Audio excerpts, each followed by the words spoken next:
Bienvenue, mon nom est Catherine Teblick et je suis Professional Service Manager chez Cooper Vision. Dans ce webinaire, nous allons parler de l'importance de la mise à niveau ou d'un upgrade dans la pratique. La raison pour laquelle nous traitons ce sujet est que les porteurs abandonnent le port au cours des 6 premiers mois après l'achat de lentilles, en raison de plaintes concernant le confort et également en raison de plaintes concernant la vue. Et pendant les 3 premiers mois après l'achat des lentilles, la manipulation semble être la principale raison de l'abandon. Mais dans la deuxième partie des 6 mois, il s'agit bien de problèmes de confort et de vision. Et des rendez-vous de contrôle réguliers offrent des possibilités d'upgrade et de résoudre les plaintes éventuelles. Nous savons que chaque année, 3% des porteurs de lentilles abandonnent le port et nous savons également que nous avons besoin de 2 nouveaux clients pour chaque abandon. Si nous pouvons éviter ces abandons au moyen d'un upgrade, cela pourrait signifier une incroyable valeur ajoutée pour la pratique. Que devons-nous prendre en compte lors d'un contrôle? Il s'avère que les clients trouvent important de discuter de la santé de leurs yeux et bien sûr de les faire vérifier. Et en même temps, vous devez demander s'il y a des changements dans le mode de vie.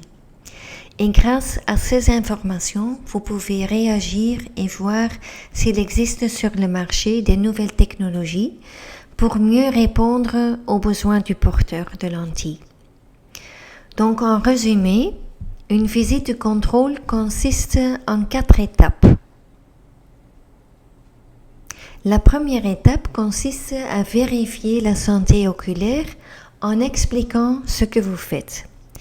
Lors de la deuxième étape, vous demandez s'il y a de changements dans le mode de vie. Par exemple, si quelqu'un utilise certains médicaments, il peut y avoir temporairement plus de dépôts sur les lentilles et vous pouvez alors faire un upgrade de lentilles mensuelles à des lentilles journalières. Et ensuite, la troisième étape concerne la technologie. Discutez toujours des nouveautés sur le marché et vérifiez si elles peuvent être utiles pour ce client spécifique. Et enfin, planifiez les visites suivies et expliquez également pourquoi il est important de continuer de faire des contrôles à l'avenir. Donc, un bon contrôle commence par poser les questions adéquates et pertinentes. Lorsque nous procédons de cette façon, la valeur ajoutée du contrôle devient automatiquement évidente pour le porteur, car souvent, vous attendez un porteur dire « Je ne sens rien de spécial, tout va bien avec mes lentilles, je n'ai donc sans doute pas besoin de contrôle. » Il est important d'expliquer encore et encore que tous les changements dans l'œil ne peuvent pas être ressentis et qu'un suivi reste de toute façon nécessaire. Et l'anamnèse se compose de 4 piliers. Le premier pilier est constitué des questions générales, puis des questions sur la santé, des questions sur le mode de vie et enfin des questions sur la vision. À un nouveau porteur, vous pouvez demander à quel moment ils aimeraient porter des lentilles, lors de quelles activités, combien d'heures par jour il aimerait porter ses lentilles et s'il a déjà essayé des lentilles dans le passé. Et quand nous pensons au mode de vie, nous pouvons demander quelle est la profession du client, mais encore mieux est de lui demander s'il peut décrire à quoi ressemble réellement une journée type. Ceci vous donnera des informations plus pertinentes que de simplement demander une profession et de déduire vous-même à quoi ressemblent les journées du client. Une autre bonne question est de savoir si cette personne se connaît bien elle-même et si elle a le temps de l'envie de respecter une bonne compliance si elle choisit des lentilles mensuelles. Si cette personne indique qu'elle n'est pas toujours très soigneuse, vous pouvez discuter immédiatement des avantages des lentilles journalières. Et si nous focalisons sur les questions générales, celles-ci concernant principalement la période passée, par exemple, tout s'est-il bien passé au cours des 6 derniers mois, ou vos lentilles se sont-elles déchirées, la durée de port est-elle toujours la même? Les questions relatives à la santé portent souvent sur la consommation des médicaments. Lorsqu'une personne utilise des antibiotiques, le film lacrymal est temporairement plus sec. La cortisone peut également affecter l'œil. Lorsqu'une personne prend des antidépresseurs, ceci a un effet sur l'accommodation, ce qui peut donc être lié à une vision instable. Les analgésiques peuvent parfois aussi affecter le film lacrymal à long terme. Et pour les médicaments généraux, vous pouvez référer à la notice.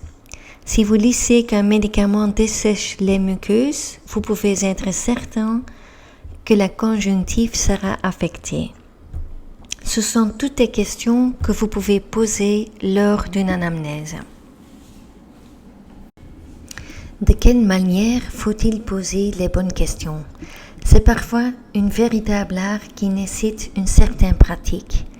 Et vous devez éviter de poser des questions auxquelles le client peut simplement répondre par oui ou par non. Ainsi, des questions telles que « Avez-vous encore des lentilles à la maison ?» peuvent vous faire savoir si le client remplace ses lentilles à temps, oui ou non. Lorsque vous posez la question directement, le client ne répondra pas toujours honnêtement. Mais lorsqu'il vous dit qu'il lui reste 2 paires à la maison, vous pouvez vérifier si le client remplace les lentilles à temps sur base de son dernier achat. Et vous pouvez lui demander pourquoi il lui reste 2 paires.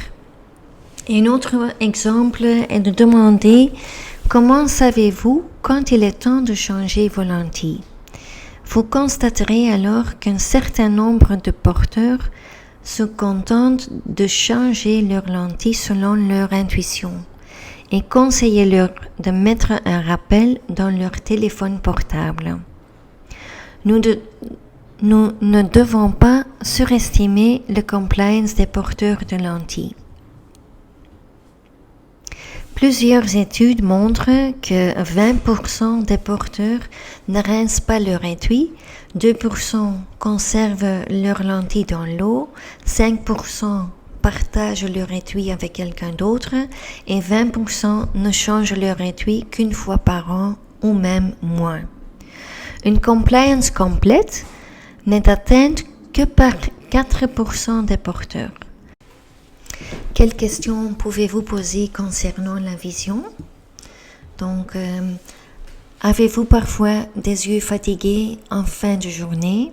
Votre vision reste-t-elle stable tout au long de la journée?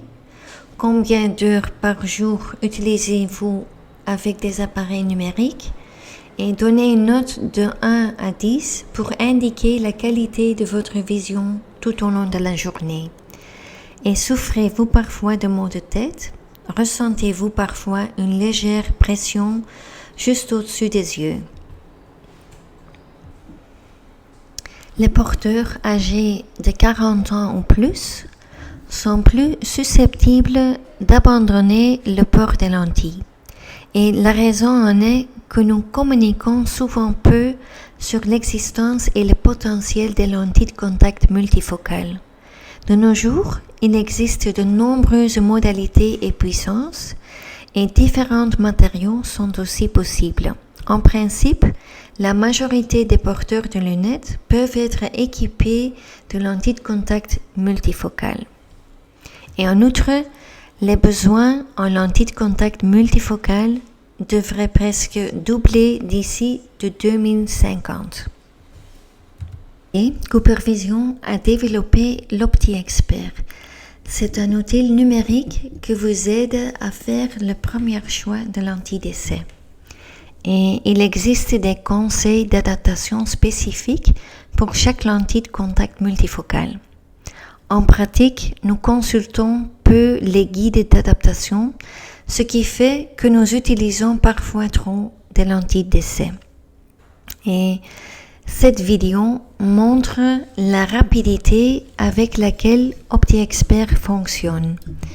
Et vous pouvez télécharger cette application sur le site web de CooperVision et installer sur votre iPhone, votre iPad ou sur votre ordinateur.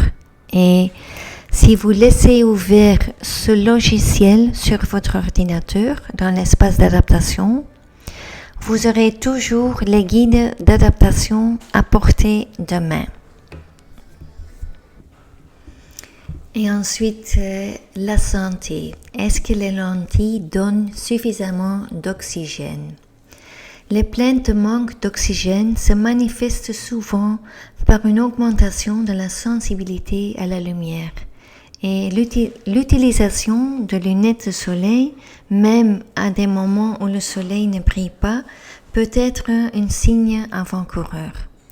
Et les yeux qui piquent ou les larmoyants peuvent également indiquer que trop peu d'oxygène atteint la cornée ou que le porteur est gêné par les conservateurs contenus dans les solutions. Avec une lampe à fente, vous pouvez observer la rougeur limbique ou la présence éventuelle d'infiltrats. Et grâce au topographe, vous pouvez suivre les modifications de la cornée. Et ces modifications sont souvent liées au changement de puissance. Donc, pourquoi l'oxygène est-il important? Des nouvelles données montrent que la cornée a besoin de plus d'oxygène en périphérie qu'au centre. Et la périphérie a besoin d'une valeur de 33 et 40 dk sur E. Et comme vous le voyez sur cette diapositive, les matériaux en hydrogel sont insuffisants pour ces nouvelles valeurs. Et aujourd'hui, on peut mesurer la perméabilité à oxygène d'une lentille sur toute la surface. Jusqu'à présent, les fabricants ont toujours mesuré la valeur dk sur E au centre d'une lentille d'une puissance de -3. Et lorsque vous regardez la carte d'oxygène de la lentille, Clarity 1D ici, vous voyez d'une valeur de 38,7. Et cependant, le guide des produits de CooperVision indique que la valeur dk sur E de Clarity est de 86. Donc, 38,7 est la valeur moyenne sur l'ensemble de la lentille, en tenant compte de la périphérie. Cette valeur est donc beaucoup plus réaliste et les couleurs rouge, orange et jaune sont utilisées lorsque la nouvelle valeur de 33 ou 40 n'est pas atteinte. Vous voyez donc que les matériaux en hydrogel sont insuffisants pour empêcher le gonflement de la cornée. Et en outre, la valeur dk sur E dépend aussi de l'épaisseur d'une lentille de contact, c'est-à-dire lorsque la puissance augmente, la valeur de dk sur E diminue. Ceci joue un rôle supplémentaire en cas de lentille contact torique et multifocale. De cette façon, vous pouvez clairement observer le ballast prismatique d'une lentille de contact torique, car là aussi, la lentille de contact est plus épaisse. Afin de fournir suffisamment d'oxygène à la cornée, il est souvent nécessaire de passer à un matériau en silicone hydrogel. Et sur cette photo, vous pouvez voir la rougeur limbique typique avec la vascularisation et les vaisseaux pénétrants dans la cornée. Et grâce à la topographie, vous pouvez également très bien surveiller la cornée. Et vous voyez ici une ancienne étude de Muriel Chaumac datant de 2004 déjà. Et les images topographiques supérieures montrent la cornée après le port de lentilles mensuelles en hydrogel. Et les images inférieures montrent la cornée après 3 semaines avec un matériau en silicone hydrogel. Donc, vous voyez que le cornet se dégonfle, ce qui signifie souvent aussi une réduction de la myopie ou vice-versa. Et en cas de déficit en oxygène, du liquide s'accumule dans la cornée et on parle alors d'œdème. Et en ce cas, vous observez une augmentation de la myopie ou l'apparition d'une puissance cylindrique. Certaines complications sont attribuées à tort aux matériaux en silicone hydrogel. Avec une lentille journalière en silicone hydrogel, vous résolvez beaucoup de ces complications, ce qui devrait contribuer à réduire le nombre d'abandons à l'avenir. Il est prouvé que le silicone hydrogel n'entraîne pas d'augmentation des microkystes et qu'ils apportent seulement une hyperémie limbique minimale, une vascularisation minimale et aucune modification de la myopie. Et de plus, avec des lentilles journalières, il y a jusqu'à 12 fois moins de chances d'infiltrat qu'avec des lentilles mensuelles. Et malgré ces avantages, nous avons remarqué qu'il existe des obstacles à l'adaptation des lentilles journalières en silicone hydrogel. Et les obstacles les plus courants sont le coût, l'idée que l'on peut être allergique au silicone hydrogel et l'idée que le matériau hydrogel est plus confortable pour le client que le silicone hydrogel. Cependant, 95% des adaptateurs sont d'accord sur les avantages du silicone hydrogel et l'adapteraient si les coûts étaient les mêmes. Les adaptateurs sont donc préoccupés par le budget du client. Et toutefois, 68% des consommateurs disent attendre de leurs professionnels de la vue qu'ils leur proposent une lentille qui fournit 100% d'oxygène nécessaire. Et 75% des porteurs sont prêts à payer plus cher pour cela. Aussi, une étude a été réalisée dans laquelle plusieurs personnes ont été équipées d'une lentille Clarity One Day sur un œil et d'une lentille One Day AccuView Moist sur l'autre œil. Aucune différence de confort n'a été constatée, que ce soit lors de l'insertion ou après une durée de port de 8 heures. En conclusion, 68% des clients attendent que vous discutez des possibilités. 75% sont prêts à payer plus cher pour une solution plus saine. Et de nombreuses complications, considérées comme une allergie au silicone, peuvent être simplement résolues grâce à une lentille journalière en silicone hydrogel. Et le confort d'une lentille journalière en silicone hydrogel est aussi bon que celui d'une lentille en hydrogel.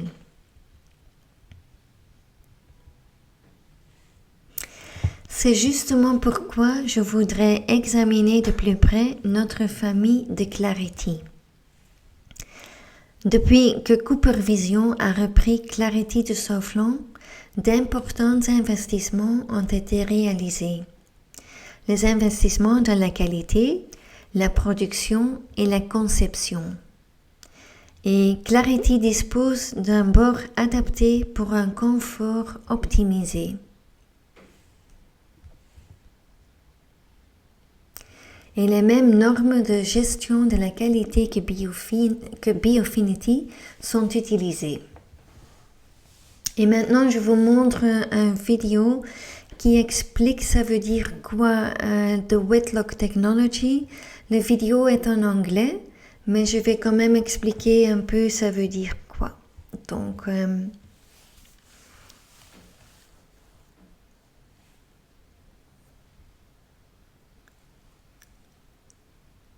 c'est grâce à la technologie Wetlock que le matériau de Clarity a une teneur élevée en eau et un modulus idéal, permettant une manipulation facile.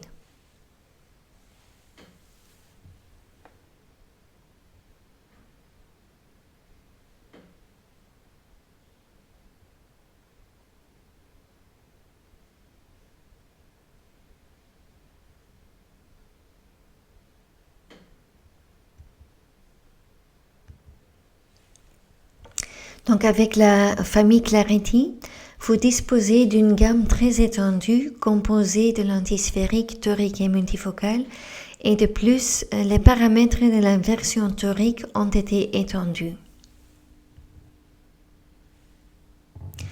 Enfin, sur cette diapositive, vous pouvez voir quelques questions fréquemment posées. Elles peuvent servir d'inspiration pour certaines questions difficiles auxquelles vous ne connaissez pas toujours la réponse, et n'hésitez pas à prendre votre temps pour les parcourir.